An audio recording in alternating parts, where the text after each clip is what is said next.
Welcome to the Cyber Call, the podcast by Right of Boom for managed service providers looking to stay ahead in an ever-changing world of cybersecurity. Each week, we dive into the latest threats, trends, and real-world strategies to help MSPs protect their clients and grow their businesses. Let's build a safer, stronger community together. All right. Happy holidays and welcome back, everybody. It is the final episode of the Cyber Call. We won't be doing the following Monday. I just don't think we'll have too many takers. However, we will be back January 5th with Chip Buck. We'll be doing identity-based attacks, which are all the rage, as we know, on Jan 5th.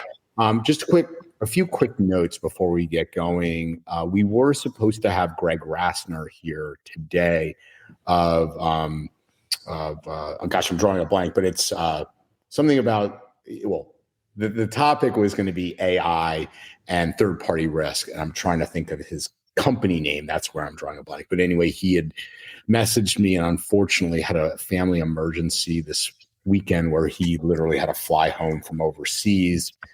He apologizes. We will get him back. Joy, you mentioned you were thrilled that he was going to be our guest, and you've actually read one of his earlier books, and phenomenal resource when it comes to somebody understanding third-party risk, right? Yeah, I look forward to when you do have him on again. Yeah, I think according to LinkedIn, it's third-party threat hunting. Yes, thank you, Chris. That's what it is. Third-party threat hunting. Yeah. He ran third-party, and you can relate to this, Chris. He ran third-party risk at Truist. Mm-hmm. So not one of the ultra big, too big to fail banks, but just right below, right? Arguably a massive bank. He ran their third-party risk for years, went out on his own, has written a number of books on the subject, and like I said, his latest book will be out in January. So maybe we'll be able to get some insight. Last time we had him on, it was a few years ago, which was cybersecurity and third-party risk. And we bought a few of his books and we gave them away to listeners like you out there. So we'll get to that. Yeah, if you want to see third-party vendor management, go visit a bank. I mean, that's third-party risk management, like on steroids. And they've had to do it for a very long time, and they have to go down to the very smallest of details. And it flows right into our topic today because it's a heavily audited thing for banks. So he definitely knows what he's talking about. For sure. Feel the boom. Be part of the conversation at Right of Boom 2026. Tickets on sale now. Use code CyberCallPod to save $100. And we're seeing, this year has been just, I'll use the plethora word, right, Chris? But it has been just numerous third-party SaaS-based. I mean, everything from SalesLoft Drift to you name a SaaS provider, that seems to be the attack du jour for third-party risk this year, is it not? Yeah, definitely for sure. As well as, and then the fourth party stuff too. So people are learning that vendor, that's the next step after that third party, is the one that's been compromised, and it just creates that ripple effect. And it's been that way all year long and doesn't seem to be slowing down. Yeah. So that'll be good. We'll get into that. I think it's going to be certainly something that we as MSPs who have 40, 50, 60 vendors that we're doing business with, certainly something we're going to have to pay further attention to now and in years to come. So Joy, you were awesome. You were going to co-host that, and I asked you to pivot from co-host to guest, and we talked and bantered about a subject this weekend, and we kind of came up with. So you guys have obviously been through CMMC audits, but also decided to take on ISO 27001. So I thought, what lessons learned that we might as MSPs pull out of that, and what you can share, how it may have helped your maturity, things like as GRC solutions that MSPs are looking at, where you're wow, this is going to be a slam dunk because the GRC tool just transfer all the controls from one to the other. And I think you found some surprises there. So whether, you're doing, the level of maybe compliance and audits Joy's doing or not, I think it'll be a good one that'll translate to your MSP. As always, feel free to ask some questions to us. I'll open up chat. Again, happy holidays to you all. We're thrilled always for your support. All right, so let's just get into a touch of banter. I did want to let everybody know that the VPN gifts keep giving. Be vigilant if you are running or know of anybody running WatchGuard. This is the latest in VPN attacks just being out recently. Again, I'm sure if you are running it, you are probably been notified. Sometimes, we just with a light staff or a holiday schedule. Again, I just wanted you all to be aware. I'll put this URL in. But again, Chris, this is, I think, more of the same in that threat actors are looking for any VPN internet-facing device that they can try and poke at these days. And this one lets them it seems like let's let them straight in without a lot of effort. So, they're vulnerable right away. And I think for everyone out there that's running them, pay really close attention to the instructions to mitigate this. There's more than just patching involved. There's configuration changes and so on and so forth. So if you have somebody assigned to do this, make sure you have someone assigned to review that person's work, because you don't want to miss one step on one firewall out there when dealing with this particular vulnerability. Yeah. And Mike, thanks for that. Mike, Mike, maybe you can just comment on this. The article did say something about that if the remote sites, and maybe this WatchGuard Cloud allows for that, but it said specifically about the remote sites and a site-to-site VPN or a branch office, if those weren't configured correctly, then you could still be vulnerable. So I just wanted to call out that, Mike, and again, maybe WatchGuard Cloud takes care of that for you. So if you could just let us know in chat as well.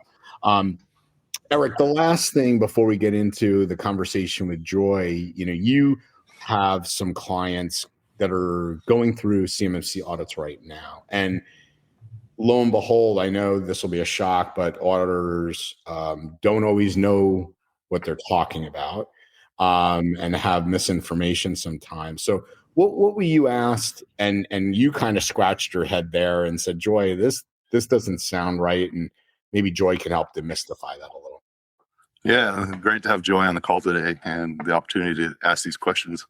As a coming from an MSP perspective, we're hearing some conversations that if we sell cloud services like Microsoft GCC or any other cloud services, that now the MSP, instead of being an ESP, has to classify themselves as a CSP, which includes a lot more work to do on the compliance side. So just would love to hear your thoughts on that conversation or information that's out there, if it's mis or correct.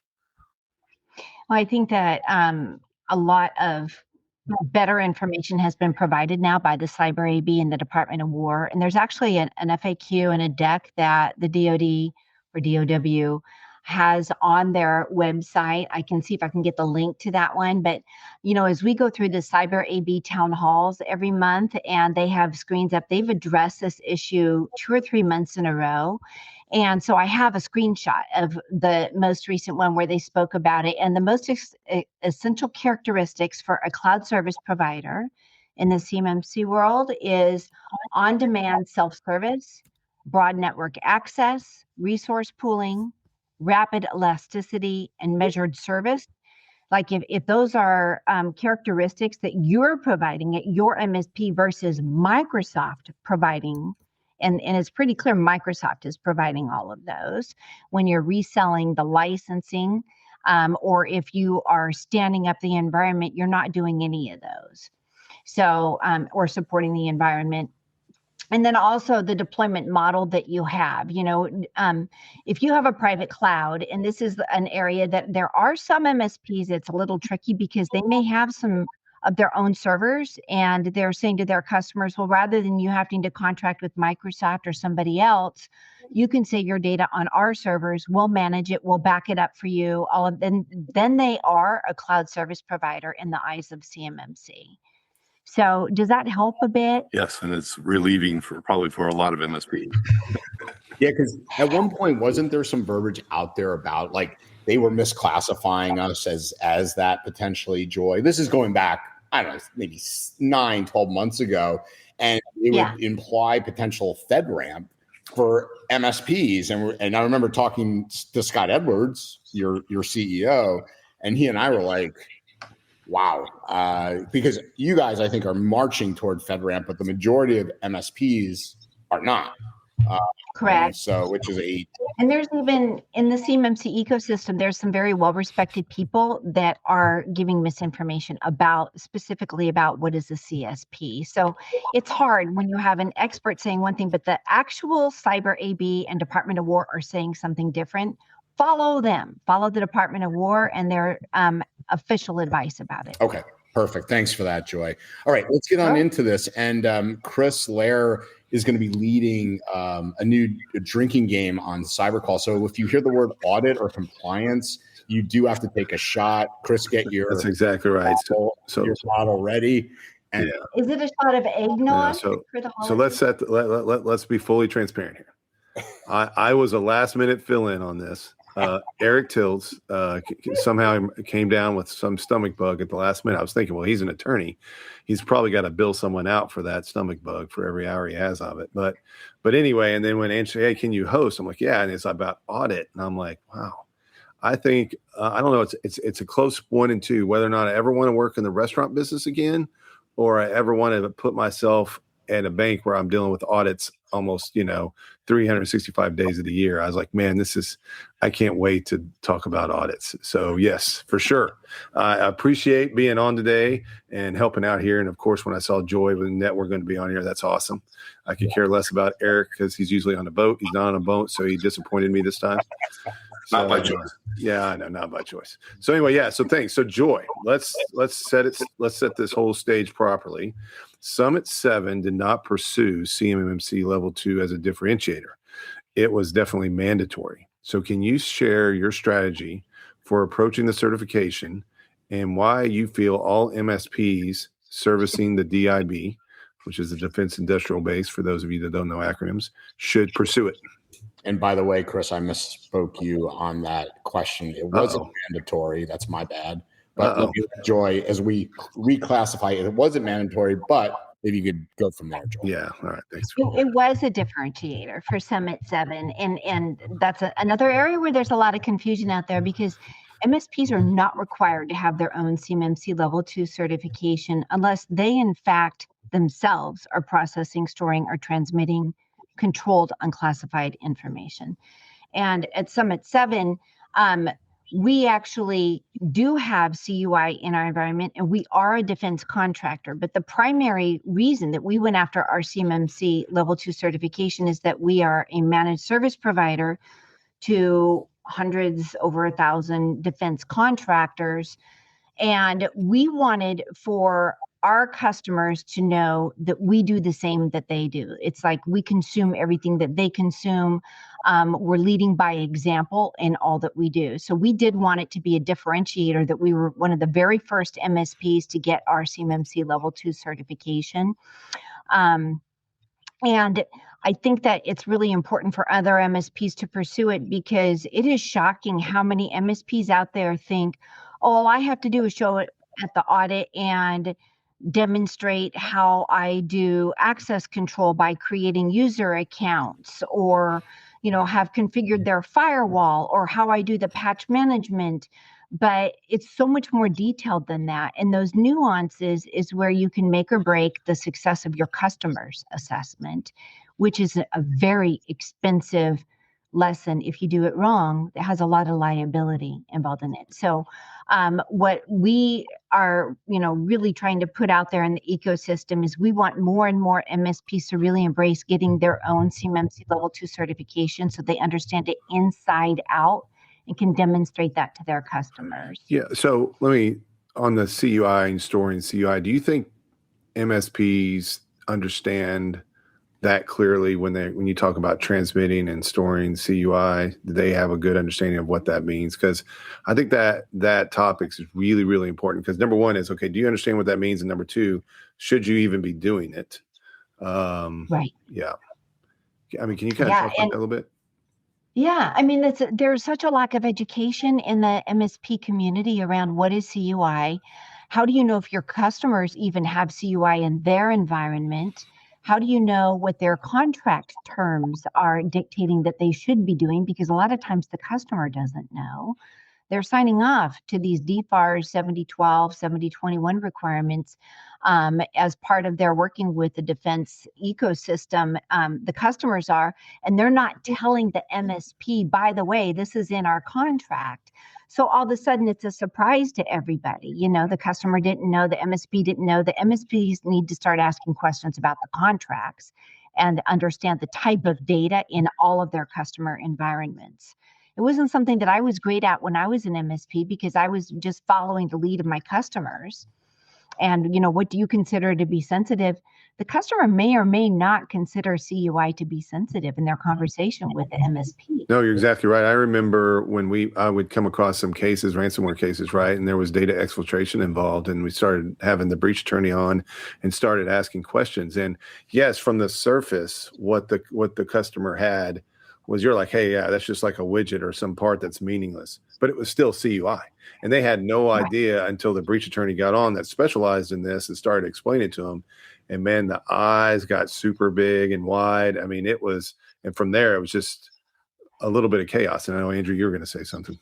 Yeah, Joy, I was just going to ask about CUI in the sense of, gosh, I'm drawing a blank what I was going to ask you. That's not good.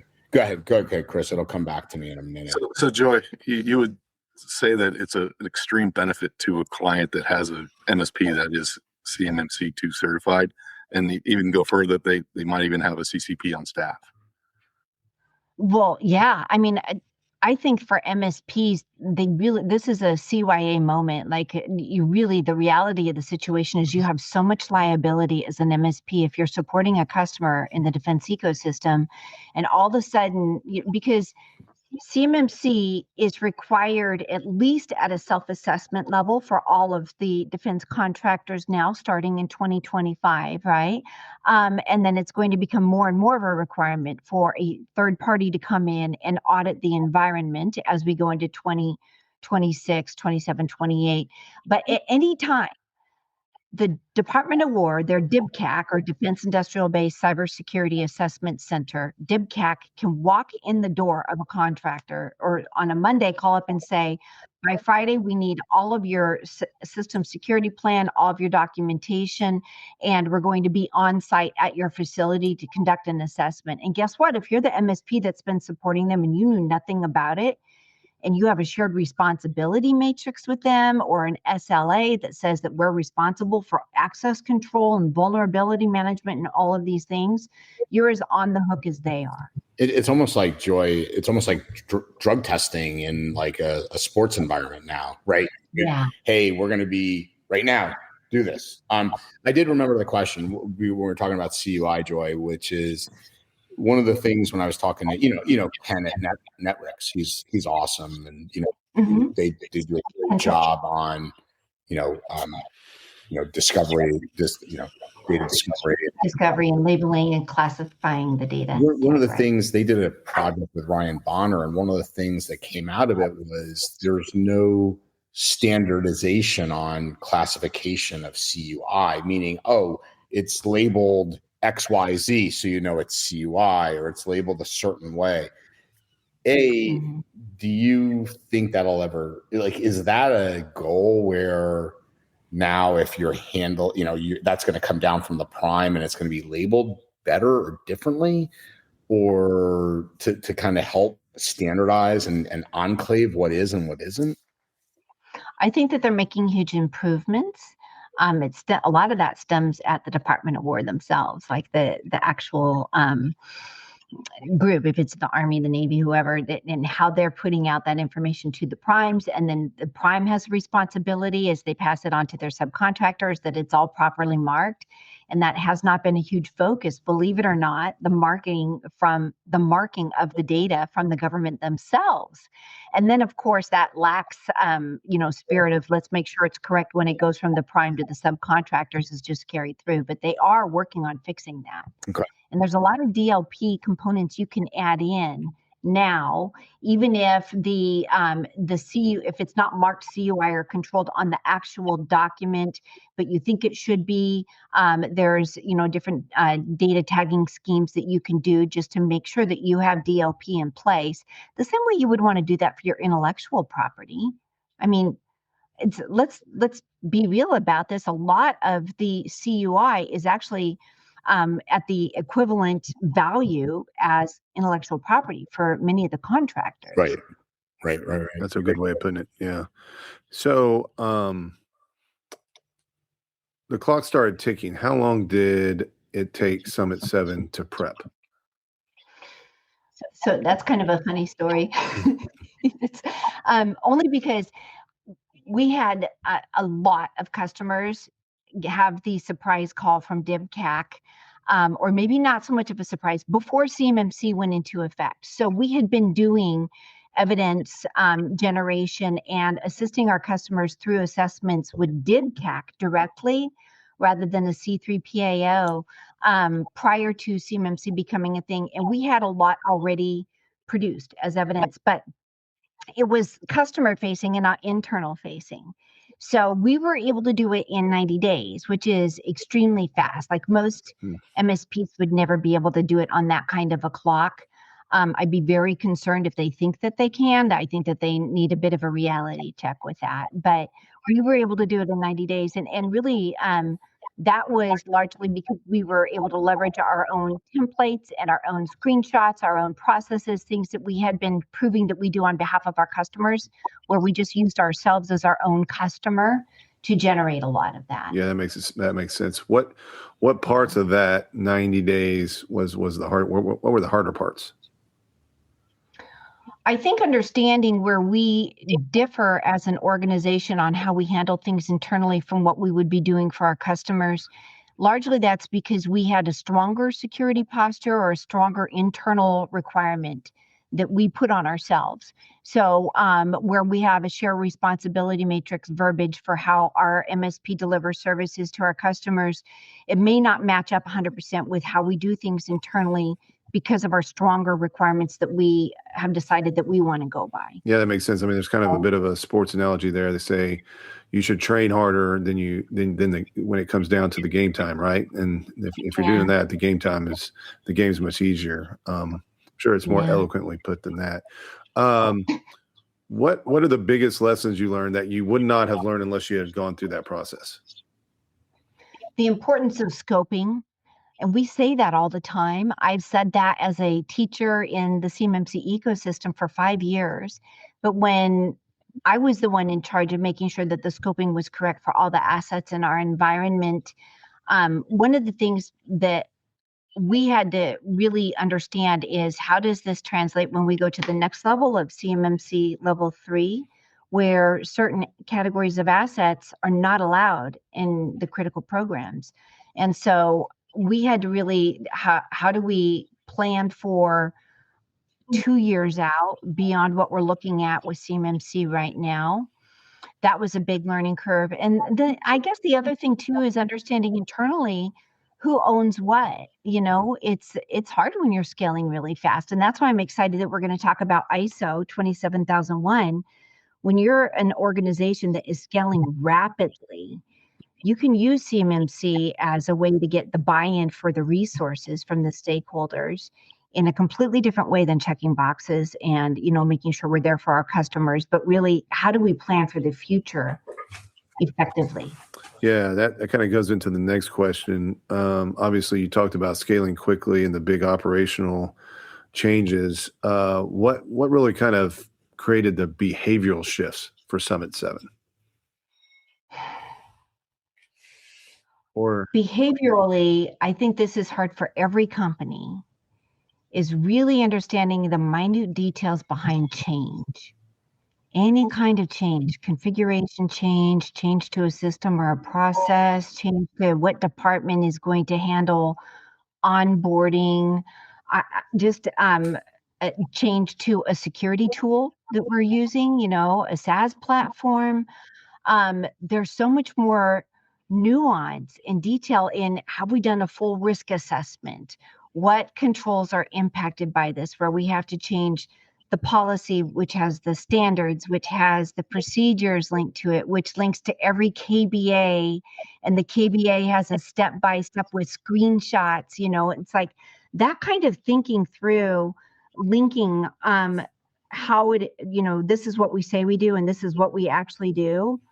Change can be a nightmare if you're not tracking that well. It disciplines everything.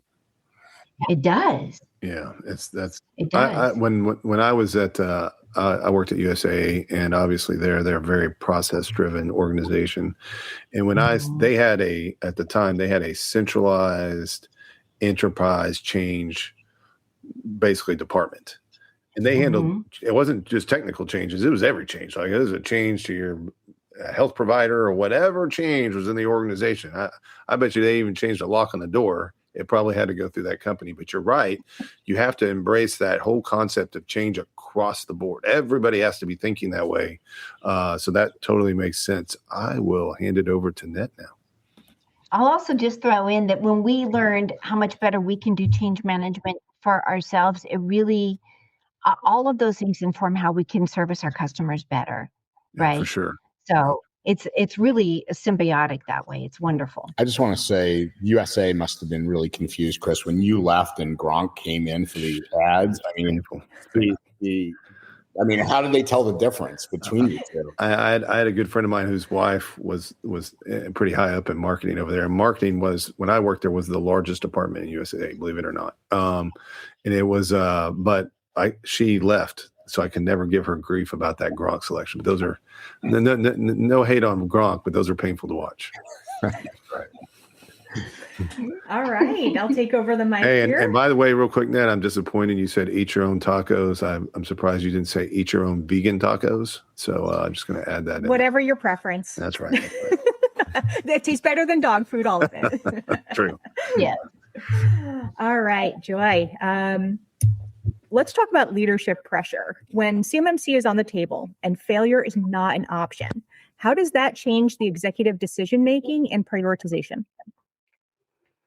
In such a wonderful way. I mean, it is blissful actually to work for a company who, like, if your reputation and your bottom line depends on your ability to do compliance right, everyone's in line. And it's something that's so refreshing.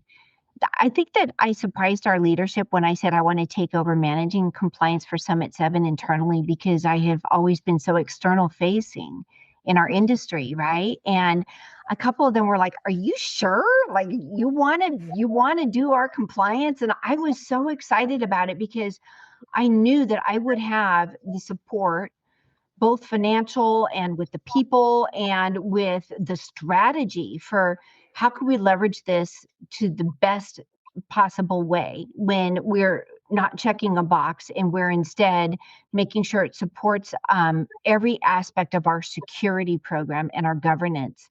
And it really made GRC, just the whole realm of GRC, come to life for me. It's a lot more than compliance, governance and risk. It's such a strong tripod that I am able to stand on now. That platform, it's explosive when it's used well. It's like the ability to scale when you use that well and really embrace it. It's so much more than being a standard MSP and setting up users and doing vulnerability. And I don't mean to put that down, but it's a different level of maturity.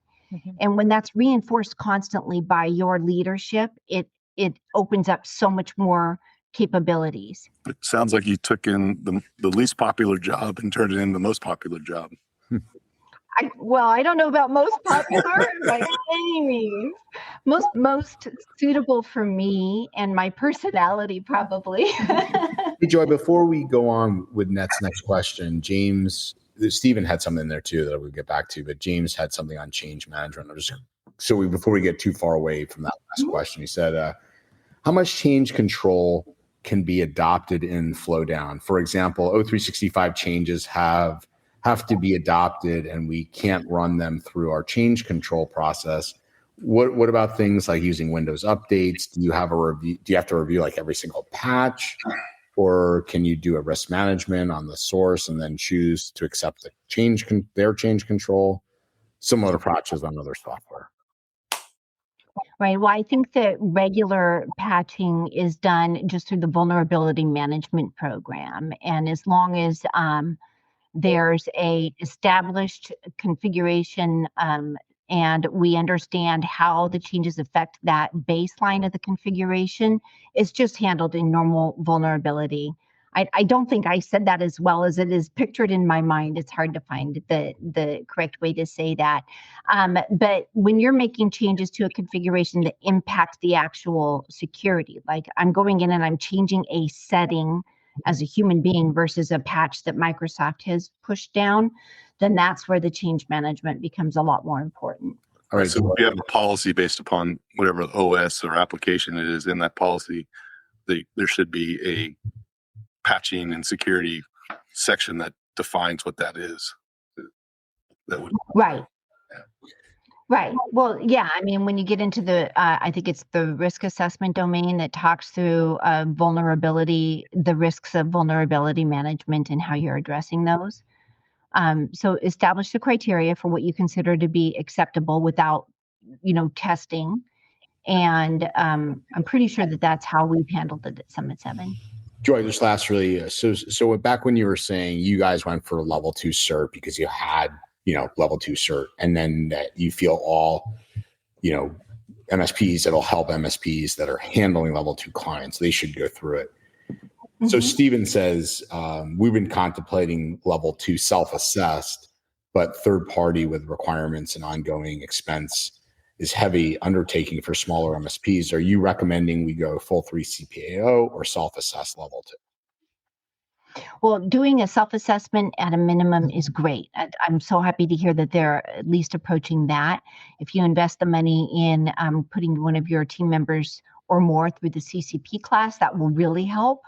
But I think that it's a business decision that most MSPs have to make, because to do CMMC right, you have to invest a lot of money and resources anyways.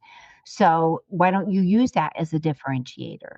If you're spending that kind of money to do it right and do a self-assessment, why not go that extra next step and have a C3PAO come in and do you as well? Because now you have the ability. I mean, if you go on the mspcollective.org website, we have a ESP directory, and we've got over 30 MSPs listed there that have undergone a CMMC level 2 assessment now and have their certification. And that's a resource that's starting to get a lot of traction by the contractor space, especially when they're like, my MSP has been telling me for 3 years that we'll be ready, and yet nothing has changed. And they're starting to panic. They're going to that site and they're finding an MSP on that site that has their certification, so they know it's the real deal. Yeah. So get a return on investment.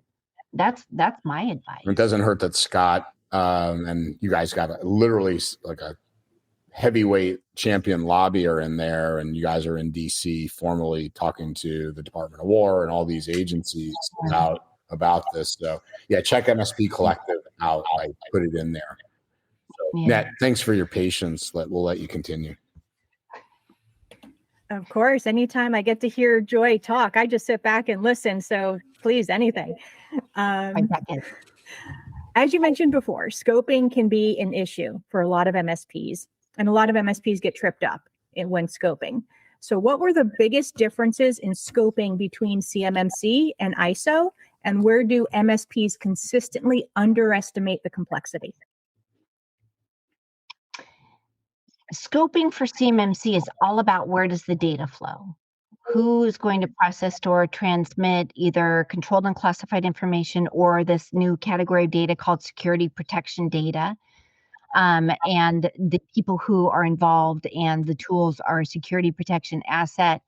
So you have the ability to limit it. If you're a large MSP, like there are some MSPs out there that are a conglomerate of, 22 to 40 MSPs, right? And you may have one of them that you want to have focus on any customers in the defense industrial base, and you can scope it to that one MSP, the tools that they use, the people, the processes, all of that. You have the ability to really narrow it for who's doing that service delivery, how's that data being touched. With ISO, it's really the way that you would look at it is it's the entire information system management that you have, which is a lot more overall corporate governance. Like this is how our whole company is going to do things. And it's going to capture a lot of other domains that, and to be honest, when I first saw the difference between CMMC and ISO, I was like, we got this. We're already, we only have like 3 or 4 domains that we haven't completely nailed. But the gotcha or where the underestimating the complexity comes in is not just that difference in who's involved, because the scope is much broader, right? But really having to formalize and mature areas that were never on the radar with CMMC. CMMC is not currently, like when Chris was really focused in on supply chain, that is going to be something that is going to be a part of R3, right? When we look at NIST 800 171 R2, where we're at now, when that moves to R3, supply chain very much comes in scope. We're now ahead of that because we focused on ISO 27001 that has a very heavy focus on third-party risk management. So the complexity of that, even business continuity, the governance aspects and the risk. Uh-oh, it froze her again. She'll be back soon. Give her a second. She'll be back. Bear with us. It's like you're watching your favorite movie and it gets to the climax and a commercial comes in and you're like, no. Yeah, here we go. We'll give her a second. She's back. There she is. It's okay. Hey. It's all right. I swear. It's like I live in Uganda or something. I don't understand it. I apologize. You're fine. You're absolutely fine. So next question for you. After your CMMC level 2, Summit 7 pursued the ISO 27001, as you mentioned. What was the decision driven most by? Was it scalability? Was it international credibility? Or was it the need to unify governance across your frameworks? I guess a combination of most of those, but really we have enough large clients that have a footprint internationally that were asking about ISO 27001. They weren't requiring it. And we started to see that, well, okay, that's a smart way for us to move forward. That was initially what was driving it. But as we got into it, we started to realize strategically, this is how you hyperscale. So it was embraced in a much different way at that point. Yeah. Business maturity at a next level. Mm-hmm. Mm-hmm. Yeah. So when you moved from CMMC into ISO 27001, which new domains like risk management, third-party risk, document management, or business continuity required the biggest mindset shift? Definitely third-party risk. Looking at our vendors, because really we hadn't separated out. There's so many different kinds of vendors to any MSP. You've got somebody who comes in and does the cleaning of your offices, and then you have perhaps a company who helps to do pen testing, or something where they are a lot more included or involved in the security of your environment. And so we had to go through the process of identifying, well, how do we categorize the different types of vendors? And then I loved how many of you spend, this is probably you more than the other people on the call, but how much of your time is spent completing the security questionnaires that we get from, I do a ton of them. And then that is part of ISO, though, is that you have to have security evaluations of all of the vendors that may impact your ISMS. And for us to be able to distinguish, okay, which ones would that apply to? We had to go through the contract language about their security posture, and notifications was so much more scrutiny. And, fun fact, one of the initial vendors that we added new verbiage to the contract with them and made them complete that evaluation. Another cliffhanger?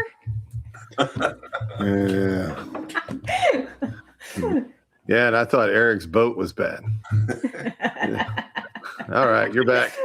Just quick. She is. I'm watching my eyes roll back in my head. I'm so sorry, Andrew. That's all right. You're good. Yeah, keep going. That was even a faster recovery that time.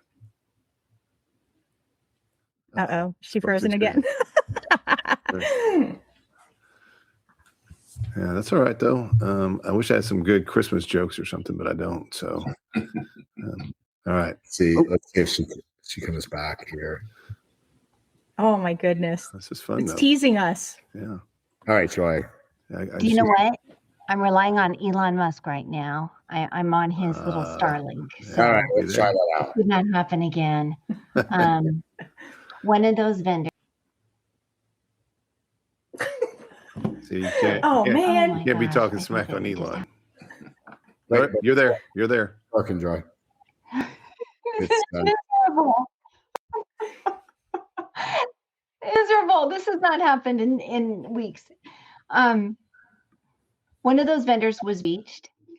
We were their first phone call there because they were terrified. We had just gone through this assessment with them. And so it ended up being something so fast that we're able to mitigate. And it really was reflective of how important it is to do this kind of scrutiny and evaluation of our vendors. So that was the biggest thing that we loved. The next thing is going through our risk management program with a fine-tooth comb. I think, Chris, you may get this, but the scoring that is standardized for how do you evaluate the likelihood and the impact doesn't necessarily translate across the value of your assets and the way, like a templated version of it. And so when we really dug into what does this scoring mean and gave it new levels of just the severity, the actual impact to the business and the likelihood, it was a wonderful process. And Jacob Hill on our team led that effort to kind of redo it. And it was so well done. So I was really happy about seeing that difference as a result of ISO. Fantastic. Well, thank you so much for those insights, and I'll hand it over to Eric. Thanks, Nat. Joy, you lived inside the DRC platform while managing CMMC and ISO. Where did the tool actually help, and where did it fall short? And once you needed to support multiple frameworks, and I'm going to add a little bit to this too, is what GRC tools are FedRAMP so that you could actually, cover yourself if there happens to be any type of CUI that you have to document and create evidence for. Yeah.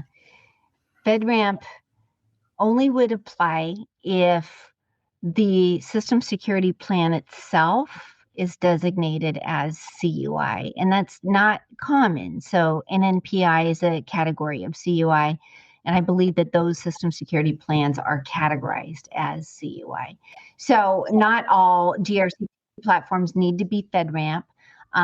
As by our rule of thumb at Summit 7 is that we won't use a platform unless it is FedRAMP, just because of our growth strategy, right?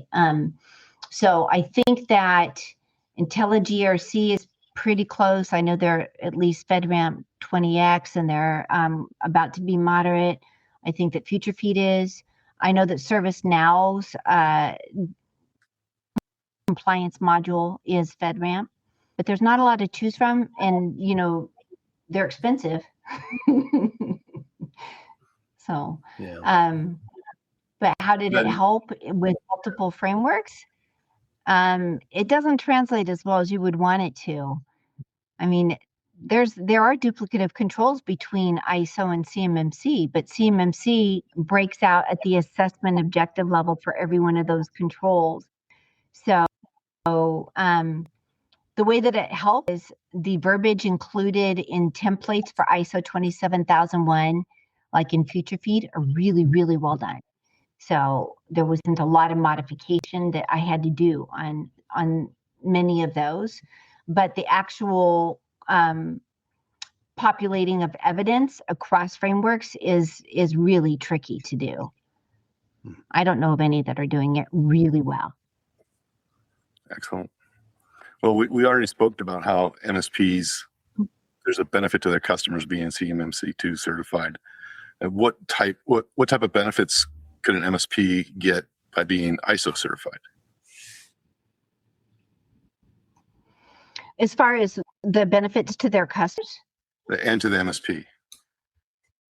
Or what type of and to the MSP, I think that, yeah, managing third-party risk in the supply chain is going to be a huge benefit to MSPs. The maturing of the risk management program, also document management, just understanding version control and ownership of the documentation is really important, especially because CMMC is so heavily dependent on documentation, right?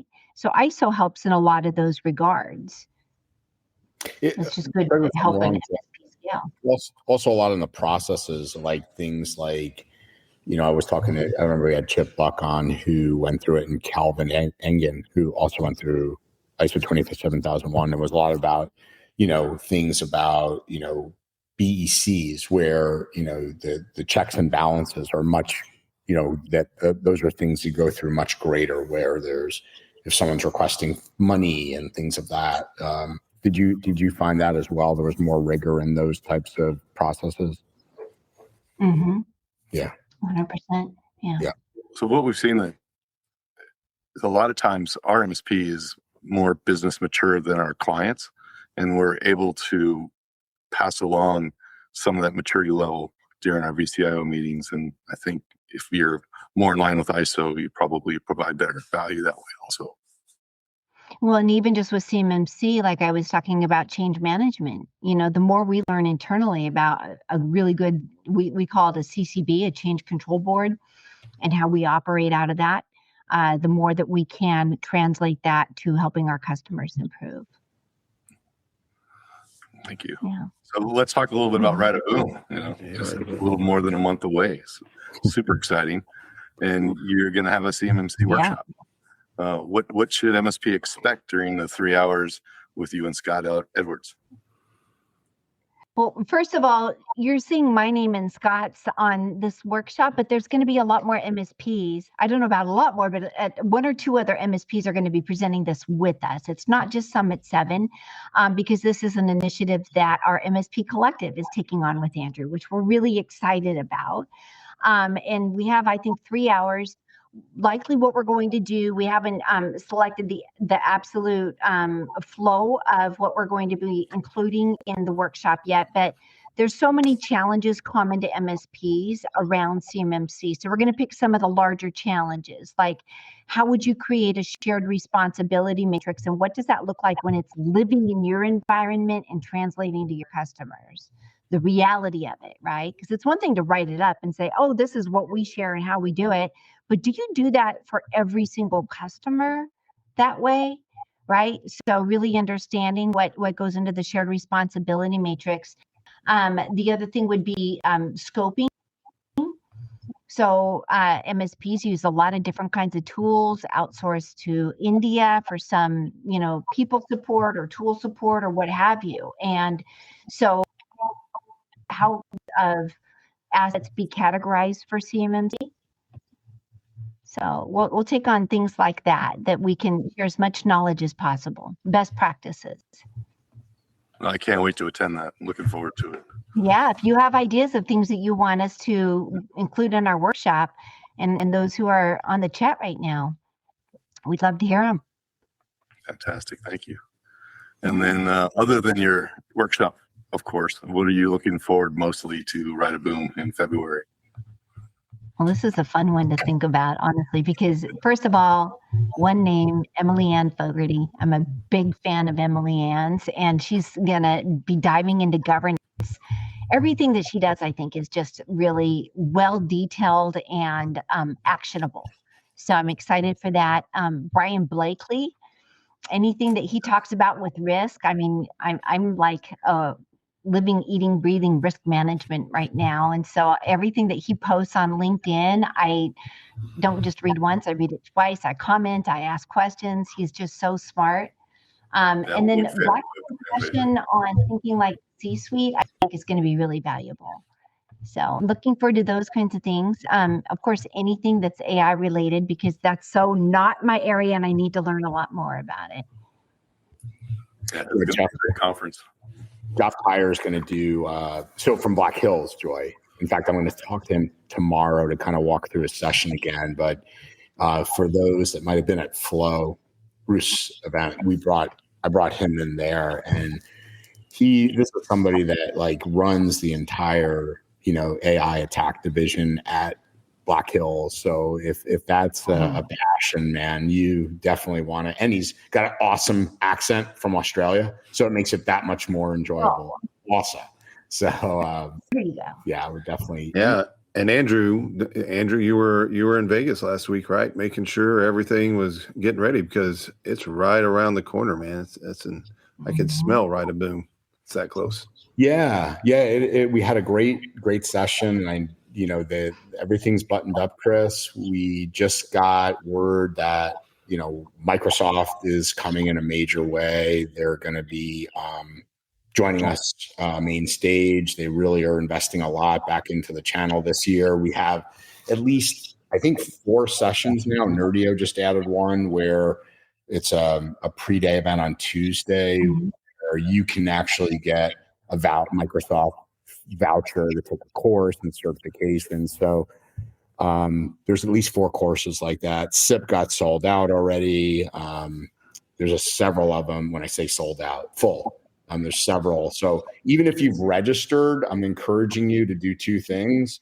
Please do your session registration, number 1. So this year we did something called dynamic registration because we did lots of interviews and listened. And people didn't want to be just in a business track or a tech track. And thanks to folks like Eric and Joy, who sat on our advisory council this year, amongst 10 other MSPs, what we're doing now is letting you float anywhere you want. I think there's close to 60 total workshops and sessions.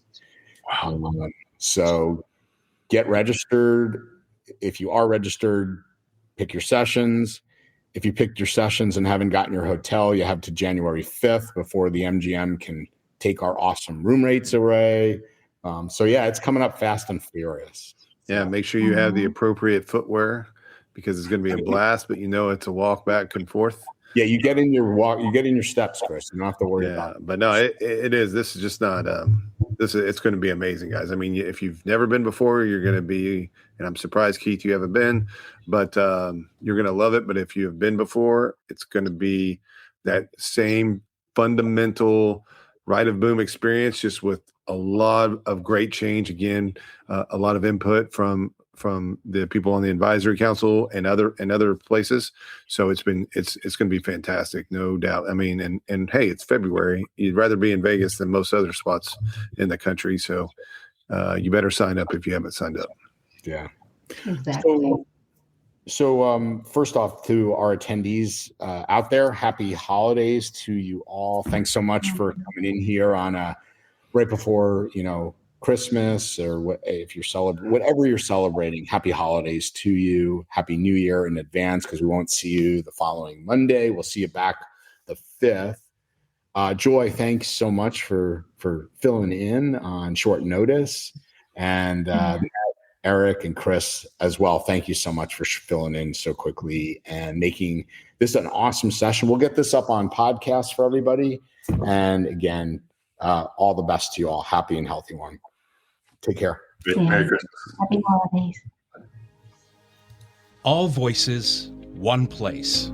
There's a session for everyone on your team at Right of Boom 2026, MGM Las Vegas, February 3rd to 6th. Join us to connect, learn, and bring back insights that matter. Use code CyberCallPod to save $100.